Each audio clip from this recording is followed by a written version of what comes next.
When is too early to set up Christmas decorations? Well, if you live here in the North Pole, it's year-round. That's right, today's segment of Exploring the Obscure goes to Alaska, sponsored by Avis Alaska. We're at the official home of Santa Claus himself. We are going to go hang out with good old Kris Kringle for a little bit. We're also going to go visit the reindeer that are over there, except for Rudolph. He is apparently at flying school at the moment. And we're going to check out the gift shop and everything going on here at the true North Pole, Alaska. No matter where you look, Christmas is everywhere. Candy canes are on buildings, fire hydrants, store signs, street signs, and yes, even the McDonald's. We are in the North Pole, the real home of the one and only Santa Claus. I'm here with Paul Brown, who's a manager of the Santa House here.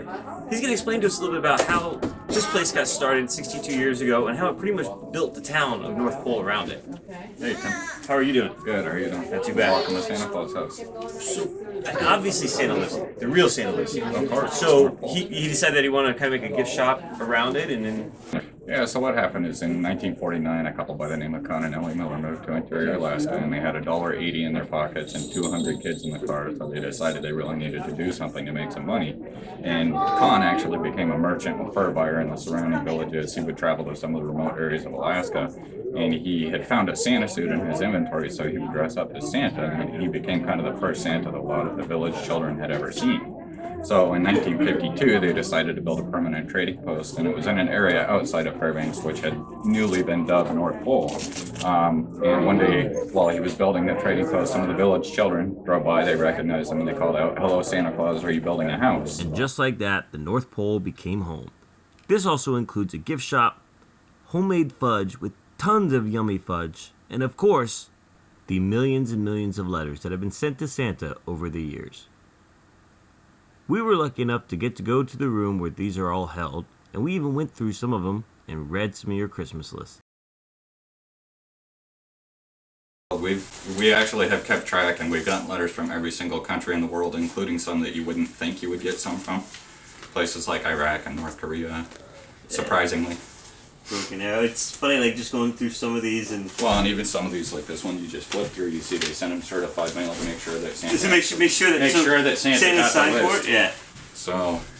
Let's see what Christian from Chicago, Illinois wanted.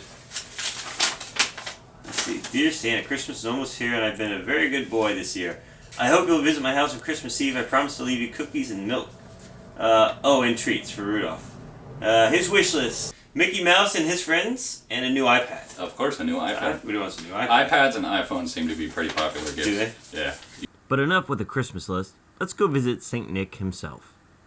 We were filming this segment in August, and even still, kids, adults, and even more kids alike traveled from all over the world to come visit Santa in his own home. We're now here with the real, absolute 100% real Santa. We're in the North Pole, so he's got to be here. Right. How are you doing, Santa? Fantastic. I think you've come to my house a couple times. I think you skipped over a couple other times as well, but I'll forgive you for that. Okay. So, how do you like it here? Why did you pick the North Pole? Well, it's a wonderful place. We have a nice store. We have wonderful people. And even the customers are wonderful. So, a couple of personal questions. What is your favorite cookie? My favorite cookie is...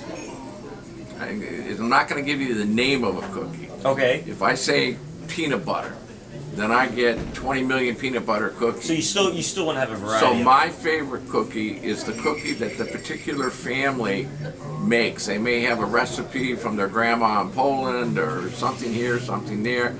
And if they leave me what they bake personally, then I get such a wide variety of cookies. And that's what I like. How many elves do you have? And are they working nearby? Or yeah, they're nearby. I haven't counted them. I don't know how many I have. You know, Santa has to delegate part of his work. Right. So yeah, they're here in North Pole, but the building, it's a factory, so it's not connected to us. This is just for the public to see me and sales and things. The working part we keep secret because, frankly, if we told you where it was, they'd never get any work done. Right. So many people over there. Children would be there asking for, well, I'm sure even adults would be there asking for some presents as well. Right. So we don't disclose the location, but I can tell you it's nearby. It's very cool. And how long does it actually take you to go around the world? It doesn't take that long because, you see, most people think I go around the world this way. I go around the world this way. Okay. I go one time zone, and then I can go to another time zone. If you know a basketball, it's got those lines on it. Right. They all meet at the top. That's how you. We had 24 time zones that all meet at the top. So I can just like take a step over and be in another time zone. I can take 3 steps over and be in 3 time zones. That makes sense. So I can deliver this time zone, come back up, and it's the same time. Deliver this time zone, come back up, it's still the same time. And so it doesn't take as long as you think. We're gonna go visit his reindeer. They're back there, right? Yes, they are. Right. They'd love to see you. They're all there. You know, Rudolph sometimes hides. And you gotta watch out for Comet. Comet's loves to, you know, like bite your pants or push you over. He's a jokester. We now make our way outside to the Antler Academy, home of the flying reindeer, Santa's counterparts. So, which one is this? This is Dancer. Okay. That's Dasher. Donner's right behind you. This is Prancer. That's Comet. That's Vixen. And then Cupid and Blitzen are in the retirement pen. Now, Santa warned us a little while ago that Comet can take some nips at the ankles. Oh, it is possible. So what kind of training do they have to go through to be one of Santa's reindeers? Well, there is a list of requirements. Santa chooses his reindeer carefully because of their outstanding qualities. They all have a secret story. They all have a background that impressed him. Until next time, I'm Tim Martini with Exploring the Obscure Goes to Alaska, sponsored by Avis Alaska. This is Dasher.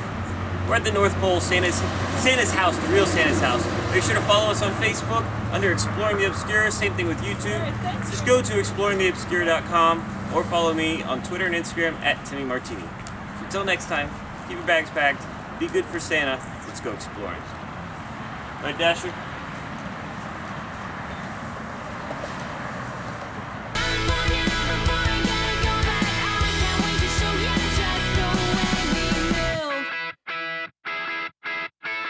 So